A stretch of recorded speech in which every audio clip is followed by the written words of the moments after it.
Եվրոմիությունը սկսել է Բրյուսելը, սկսել է արդեն իրեն կորցնել, ցավոք, էլի Հայաստանը դառնում է առանցք, մի սարսափելի փոփոխությունների առանցք, հավաքվում են, որպեսզի պայմանավորվեն, որ Եվրոմիությունը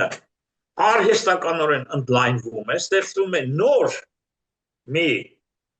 միություն, անունը չգիտեմ ինչ կլինի ապագայում, որին միանում են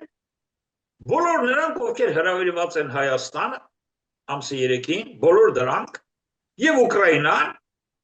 երկու երկիր չի հրավիրվել, Բելարուսը եւ Ռուսաստանը։ Սա արվում է Բելարուսի եւ Ռուսաստանի դեմ։ Եվ եթե հետևեք Նիկոլա նման մյուս սատանա ճտերի հետ միասին նրանց հայտարարությունները Ռուսաստանի դեմ վերջի ամիսների ընթացքում, վերջի ամսվա ընթացքում,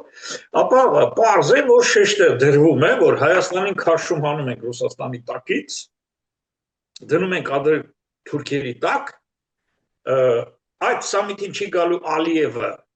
վախենում է Հայաստան գալ, իդեպ, Ալիևը չի գալու,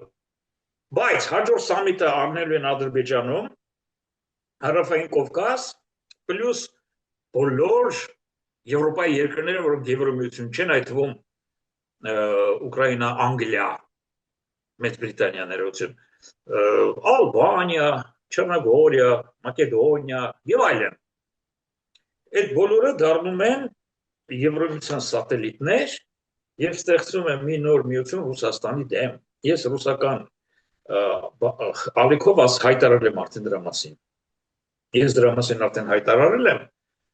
եւ Հայաստանը դառնում է այդ սարսափելի իրականության կենտրոնը, քանի որ ոչ մեկտեղ չգտնի նման ծախված սատանաչտեր, որի Սլովակիայում իմ բոլոր գործընկերները զարմացած են այդ Արարատի վրա, չեն կարողանում հասկանալ, երբ որ ելույթ ունեցավ Եվրոմիության պարլամենտում ներողություն, Եվրոպայի պարլամենտում ներողություն եւ հայտարարեց, որ հայ եպիսկոպոսները, արքեպիսկոպոսները, KGB-ի ներկայացուցիչներ են, ես սարսափելի զանգեր ունեցա, որ այս խելագարը ինչ է խոսում, ինչ է դուրս տալիս, ոչ մեկը չի կարողանում հասկանալ։ Կարճ ասած, այդ գիծը շարունակվեց եւ եկավ նրան, որ մայիս 3-4-5-ին Հայաստանը դառնում է սատանաների արդեն կենտրոն, օջախ։ Իշնորհիվ նրա, որ մեզ կարողացան ամեն ձևի խաբել եւ կեղծելով,